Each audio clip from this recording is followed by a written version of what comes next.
कहते हैं प्यार अंधा होता है, लेकिन कभी कभी ये अंधा प्यार भी किसी गलत इंसान की आंखें खोल देता है। असल में प्यार अंधा नहीं होता है, प्यार करने वाले अंधे होते हैं। वो सामने वाले की गलतियां नजरअंदाज करते हैं, ये सोच कर कि शायद एक दिन सब ठीक हो जाएगा उनके बीच, और अपने रिश्ते को बचाने में लगे रहते हैं। लेकिन बस रिश्ता रहे ये काफी नहीं होता, उस रिश्ते में प्यार का होना सबसे ज्यादा जरूरी होता है। निशा और राहुल एक दूसरे से प्यार करते थे। दोनों के रिलेशन को 4 साल हो गए थे। फिर दोनों ने फैसला किया कि अब वो शादी कर लेंगे। लेकिन सबसे बड़ी चुनौती थी घर वालों को मनाना।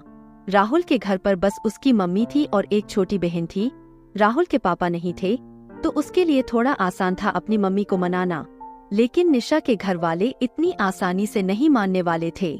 निशा ने हर कोशिश करके देख लिया था, लेकिन उसके घर वाले नहीं माने। उसके घर वाले उससे परेशान होकर ये कह दिया कि अगर तुझे उससे शादी करनी है तो कर ले, लेकिन फिर कभी हमारे दरवाजे पर नहीं आना। निशा ये बात राहुल को बताई थी। राहुल ने कहा कि अगर तुम सच में मुझसे प्यार करती हो तो मैं हमेशा तुम्हारे साथ हूँ, हर परिस्थिति में तुम्हारे साथ रहूंगा। निशा ने बहुत सोचा इस बारे में। उसने सोचा कि अगर वो राहुल से शादी नहीं करती है तो कल को उसके घर वाले कहीं ना कहीं उसकी शादी कर ही देंगे। लेकिन निशा किसी और के साथ खुश नहीं रह पाएगी, क्योंकि वो राहुल से बहुत ज्यादा प्यार करती थी और उसके बिना वो रहने की सोच भी नहीं सकती थी। और अगर वो राहुल से शादी कर लेती है तो कल को उसके घर वाले भी देखेंगे कि वो राहुल के साथ कितनी खुश है, तो शायद उसके घर वाले भी उनका रिश्ता मंजूर कर ले।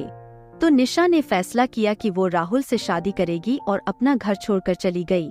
अब उनकी शादी को 1 साल हो गए हैं। सब कुछ अच्छा चल रहा था। फिर हुआ यूं कि राहुल जिस इलेक्ट्रिकल कंपनी में काम करता था वो किसी कारण बंद हो गई और राहुल की नौकरी चली गई। इन सब के बाद उनके घर में बहुत मुश्किल वाले दिन चल रहे थे। राहुल दूसरी नौकरी ढूंढ रहा था, लेकिन कहीं भी बात नहीं बन रही थी। निशा ब्यूटी पार्लर चलाती थी और उससे जो पैसे आते थे तो उसी से उनका घर चलता था। राहुल बहुत ही परेशान रहने लगा।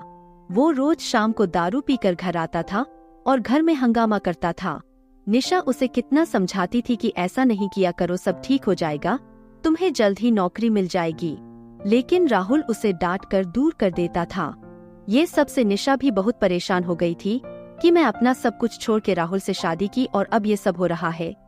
उसे उसके मम्मी पापा की याद आने लगी, लेकिन वो उनसे बात भी नहीं कर सकती थी, खुद घर छोड़कर जो आई थी। 1 महीना हो गया था, कुछ ठीक नहीं हो रहा था। राहुल रोज दारू पी कर आता और रोज घर में हंगामा करता। उसकी माँ और बहन ने भी कितना समझाया उसे। निशा भी अपने हिसाब से राहुल के लिए नौकरी ढूंढ रही थी। एक बार निशा ने राहुल की नौकरी एक इलेक्ट्रिकल दुकान में लगवाई थी, लेकिन उधर उसका मन नहीं लगा और 15 दिन में ही उधर से नौकरी छोड़ दिया। उस सब के बाद भी निशा राहुल के साथ प्यार से पेश आती थी। राहुल पूरा दिन घर पर ही रहता था और निशा पूरा दिन ब्यूटी पार्लर में काम करती थी। शाम को जब वो घर आती तो सबके लिए खाना बनाती और घर का काम करती थी। राहुल निशा से ज्यादा बात भी नहीं करता था। अब निशा से जो जितना होता वो वह सब कुछ करती थी। बहुत दिन बीत गए थे। ऐसे ही इतने दिनों में राहुल ने देखा था कि निशा ने कभी भी उससे कोई शिकायत नहीं करती थी, बस चुपचाप पूरे घर का ध्यान रखती थी। ये सब देखकर राहुल को बहुत बुरा लग रहा था।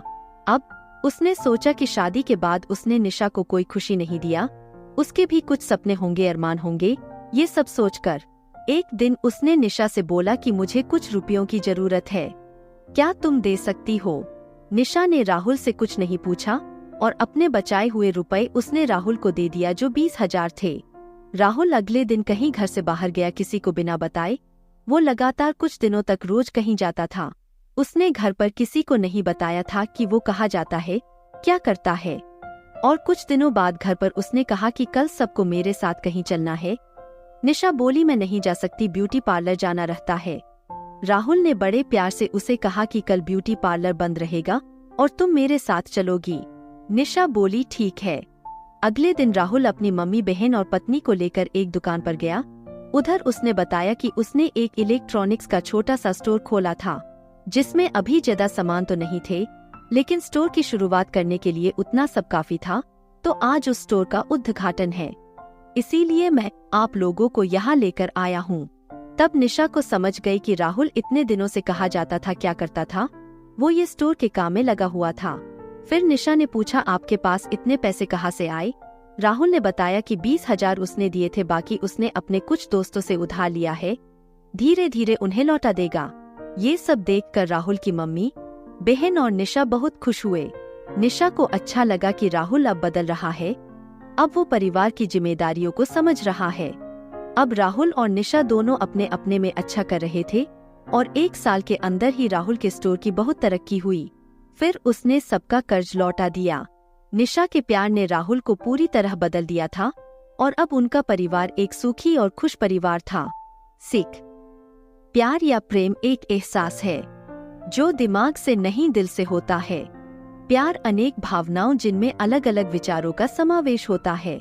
प्रेम स्नेह से लेकर खुशी की ओर धीरे धीरे अग्रसर करता है।